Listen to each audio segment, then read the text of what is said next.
Di dalam Al-Quranul Karim Allah Subhanahu wa taala berfirman, "La tadkhulu buyutan ghaira buyutikum hatta tasta'nisu wa tusallimu ala ahliha." Kamu jangan masuk rumah yang bukan rumah kamu sehingga kamu mengucap salam dan meminta izin. Mengucap salam dan meminta izin. Ini kalau rumah orang lain. Kalau rumah sendiri, ucap salam saja, tak perlu minta izin. Takkan dia masuk rumah sendiri minta izin. Faham dong. Jadi kata baginda Rasulullah, kalau kamu masuk rumah kamu, ucapkan salam, karena salam itu akan membawa keberkatan pada seisi rumah. Kalau tak ada orang di rumah, Assalamualaikum wa alaina wa ala ibadillah salih. Ucap salam juga, Assalamualaikum kepada kamu. Siapa yang kamu? Mungkin malaikat yang ada dalam rumah, mungkin jin Islam yang ada dalam rumah, ya kan? Jadi salam kita ketika masuk dalam rumah itu akan membawa keberkatan pada rumah. Jadi masuk rumah tuh dada lapang, masuk rumah seronok, masuk rumah ada keceriaan, tak ada orang banting pinggang dalam rumah. Apa sebabnya? Rumahnya adalah berkat dengan salam, hatta tak ada orang. Biasakan masuk rumah, baca, mengucap salam dan baca ayat kursi supaya rumah itu jadi berkat. Tapi kalau masuk rumah orang lain, bukan hanya salam, minta izin. Kadang-kadang orang kan masuk rumah orang, Assalamualaikum, masuk Assalamualaikum sekali dengan orang yang masuk dalam. Tunggu dulu, perintah dalam Quran, tasta'nisu, tasta'zinu, minta izin untuk masuk.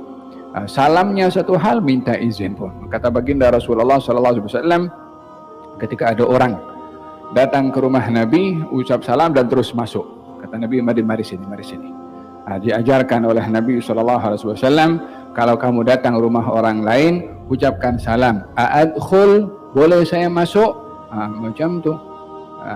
Sudah masuk pun jangan duduk di kursi dia suka. Nampak kursi tu, kursinya sedap,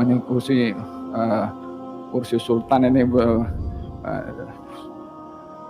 Jangan duduk di kursi sebelum ditunjuk oleh tuan rumah di kursi mana patut dia duduk. Alangkah baiknya kalau duduk di kursi, elakkan daripada kursi itu menghadap ke belakang. Yang mungkin orang rumah kepada tuan rumah tu nak lalu sana, nak buat kopi ke, nak buat apa ke, kita nampak, ya kan? Arah yang berlawanan supaya mereka berada di situ terjaga mereka punya privasi. Faham dong? Jadi dua perkara, ucap salam dan juga meminta izin. Satu hari baginda Rasulullah SAW didatang oleh seseorang, kemudian datang ke rumah dan mengucapkan salam. Dijawab oleh Nabi salamnya. Kemudian Nabi tanya, siapa? Kata orang itu, ana, saya. Kata Nabi, ana.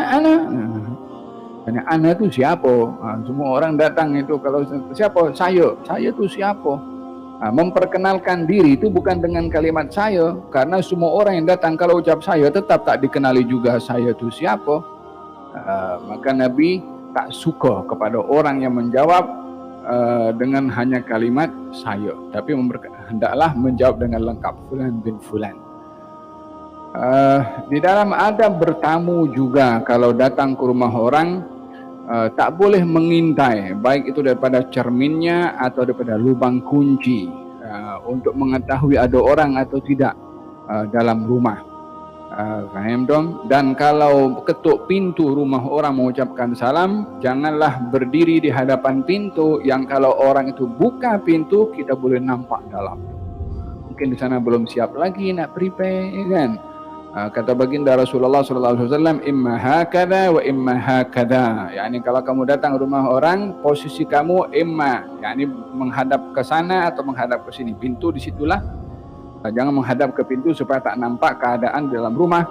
Yang dalam rumah itu adalah privasi tuan rumah, yang mungkin tuan rumah tak mahu dilihat keadaan dalam rumahnya tidak rapi, mungkin tengah bersihkan, mungkin nak siapkan, mungkin nak kalau dilihat dalam keadaan tidak rapi mungkin malu, atau mungkin orang rumahnya atau anak perempuannya belum pakai tudung, wahakala. Ini semua adab dijaga ketika bertamu, menjaga kehormatan rumah orang lain. Faham dong? Sampai sedemikian diajar oleh Nabi SAW.